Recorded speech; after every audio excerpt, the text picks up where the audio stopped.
Happy Hump Day. Happy Hump Day. Coming live. 3, 2, 1. Boom. Happy Hump Day, everybody.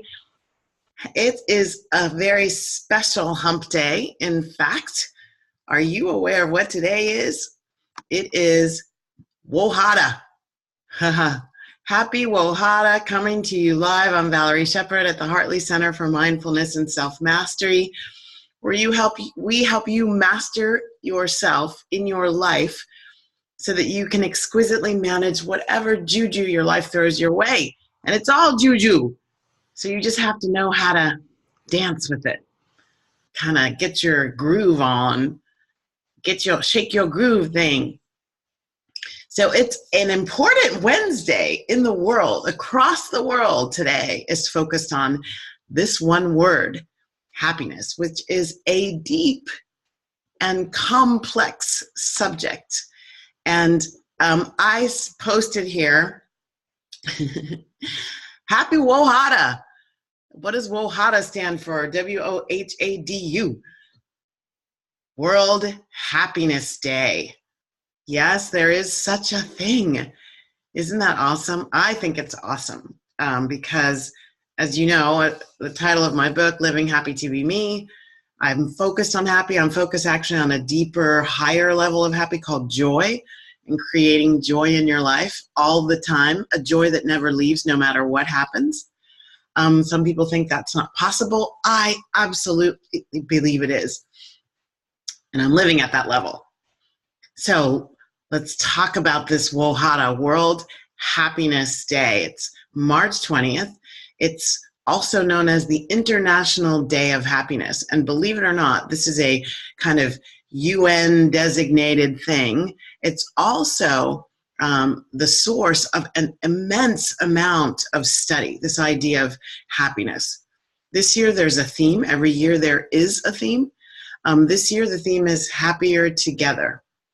Happier Together. And it focuses on what we have in common rather than how we are divided, how we're different, which is like, duh.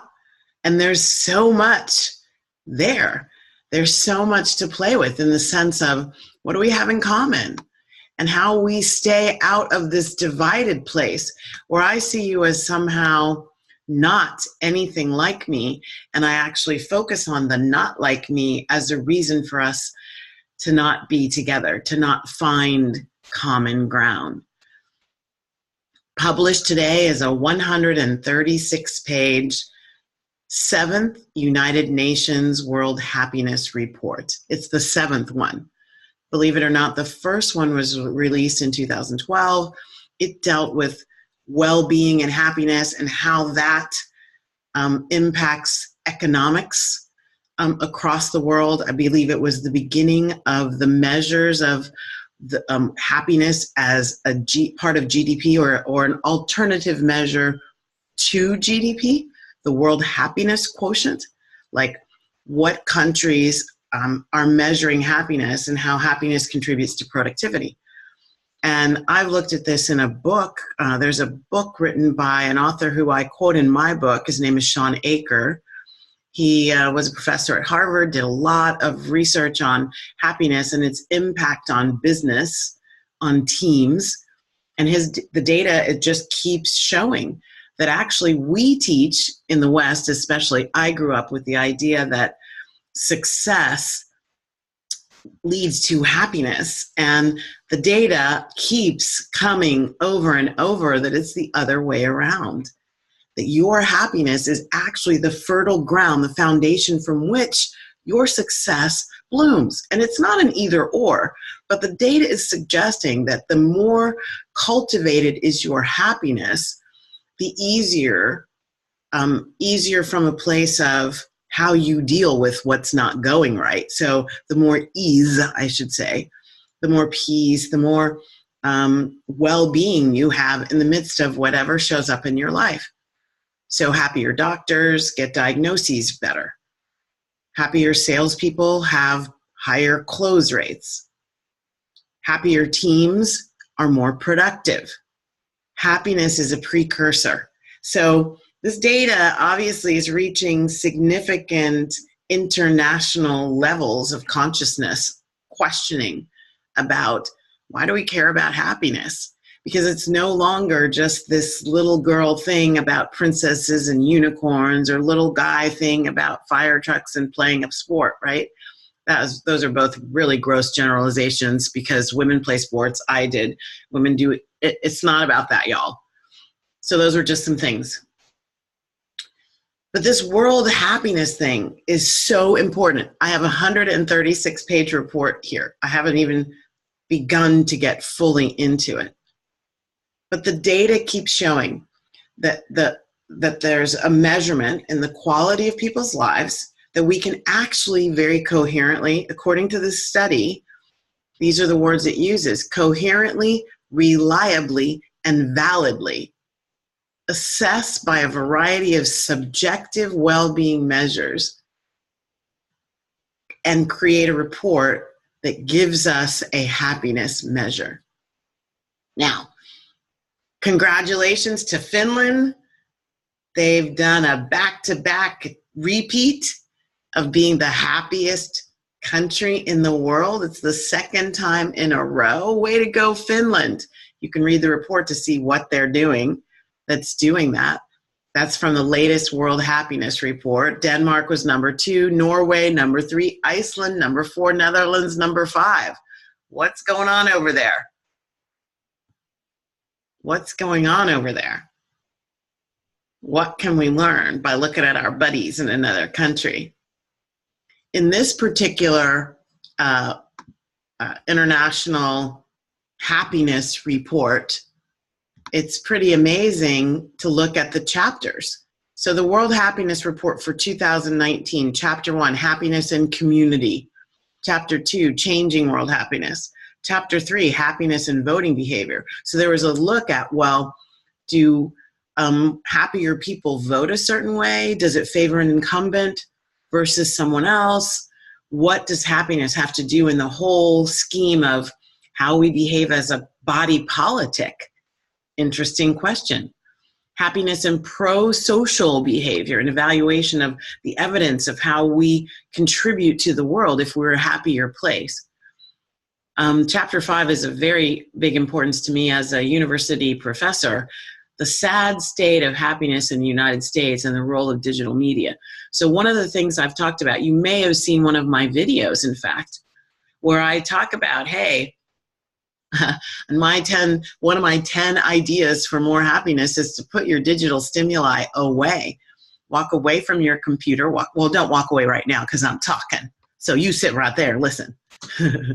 Walk away from your phone, walk away from your laptop, walk away from your tablet, forget your texts, and connect at a deeper level to you and what's around you. Number one being nature. Get out of the suburban area, the cityscape, and get into nature. Take your shoes off and walk in the dirt. Pick up some sand and let it run through your fingers. All of that cool stuff. Remember who you are and how you're connected to nature. So the collective, it's interesting, this World Happiness Report around the collective. I haven't seen anything yet. I'm not going to say it's not in there, but I'm going to be looking with some very focused eyes on what does it say about nature and the collective. Mother Earth is calling you. So the sad state of happiness in the United States, and that's a chapter because of social media, digital media. Big data and well-being, addiction and unhappiness in America. So we as a culture, this Western American culture, is somehow addicted to things, and my hypothesis is that we are self-medicating as a way of creating this artificial happiness, this unnatural happiness, this happiness that is born of the outside world rather than where I believe it's supposed to be. And so all these data in this World Happiness Report give a cause for pause. It's a great thing to look at happiness. Of course, I don't want a World Happiness Day. I want us to be thinking about it every moment. Why do I talk about self-mastery as a linchpin of happiness, because what I teach and what I truly believe is that happiness is not out there. So even when you fix all of what's out there, there is still an opportunity for you to be unhappy. That was my experience. That's the experience that I hear from my students and my clients, the companies that I work with. It's like, but we've done all these things to try and create happiness in our staff. And the question is, what haven't you tried that might be the deepest level? Maybe not for everybody. So it's interesting that with the World Happiness Activity, there's an Action for Happiness pledge. And it is, I will try to create happiness in the world around me. I will try to create more happiness in the world around me. So anybody who knows me knows I hate that word try. What does Yoda say? We do or don't do. There is no try. So I'm not picking, not finding fault, but I'm just going to invite you to go to a level of real emphatic statement. I will create more happiness in the world around me, and I would do ... because this is the real source, people. Are you with me? ... by being it myself first.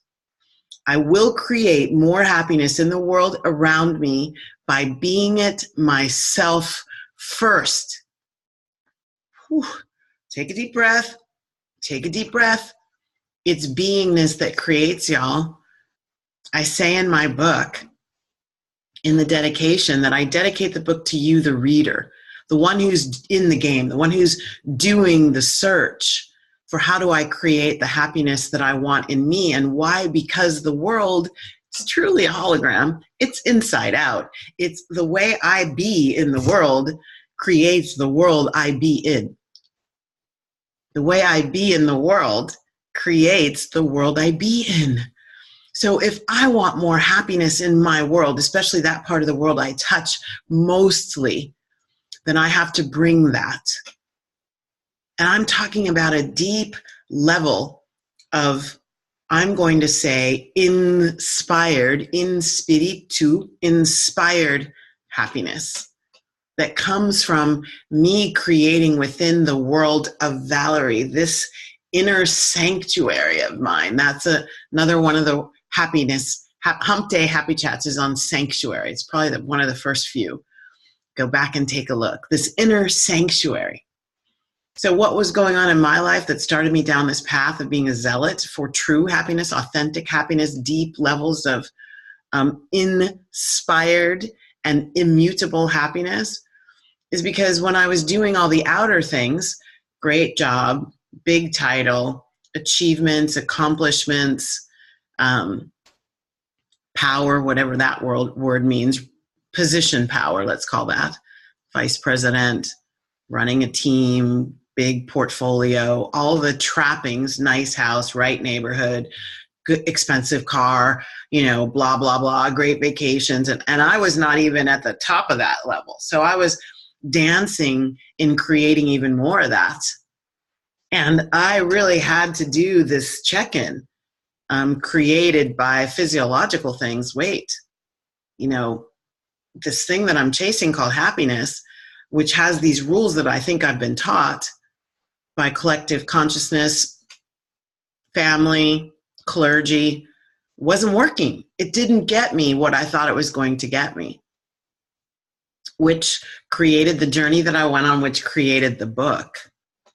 I'm very happy to say, sidebar commercial, book has won 6 awards for self-help, spiritual growth, and one of my favorites, a runner-up award for African-American nonfiction. Happy, happy, joy, joy, dance. Okay, commercial over. So, World Happiness Day, beautiful. I absolutely love that it's become, this concept of happiness has become such an imperative in the way the world is working, that governments, international collectives, scientists are all looking at it. Where does it come from? How do we make more of it?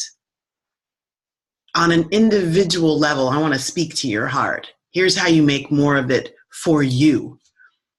Number one is you got to get out of this idea that you're lower consciousness and only human, and jump your consciousness up a level. So I say in my book, raising your consciousness is the only way I really know of to create more happiness in your life, for you to be more happy and therefore contribute more happiness to the world. Not do happy. Go do the things. I'm going to go to this concert, or I'm going to go visit people, or I'm going to go on vacation. Not do happy, to be it. To have it emanate from you no matter what the outer world is, no matter what that is. Wake up. In fact, I talked about the WOHADA acronym, World Happiness Day. Happy WOHADA, people. So I have my own acronym. It's called WASUMUTU. I love that. WASUMUTU. Actually, it's WUSUMUTU. Wake up to the truth of who you are. You're way more than human. You're a spiritual being at your essential core nature. And when you connect with that and you transcend and include what's going on, you set yourself up for a deeper inner happiness. Align things with that divine aspect of you. So that's the woo, WUSUMUTU. The SU is shake up and release what is not in alignment. So for me, I had to get rid of a whole bunch of low consciousness ideas. The consciousness ideas that I'd been taught about who I am as a Black female and what my life would be like as an African American or a descendant of Africans. I'm a descendant of ancestors from Francophone West Africa, Cote d'Ivoire, and Cameroon. So what that would mean in this particular country at this particular time, overcoming the resentment, the shame, the guilt, the fear, the anxiety, the regrets, the self-recrimination. I had to shake that stuff up and release it because it doesn't align with me being a divine being. It doesn't align with me waking up to the truth of who I am and raising my consciousness. I can't raise my consciousness with these anchors holding me down. There is no soaring with an anchor. And then, so that's WUSU, MUTU, make up a new story of you in your life. Who am I going to be in my life that creates the happiness that I seek? So not going out there looking for it, but saying, I'm going to be important enough in my life that I'm going to create it. I am the source of my happiness, which also means I'm the primary source of my unhappiness. It's my reaction or my response that gives me one or the other. And then the two, take up, my favorite. Take up the reins and go live it.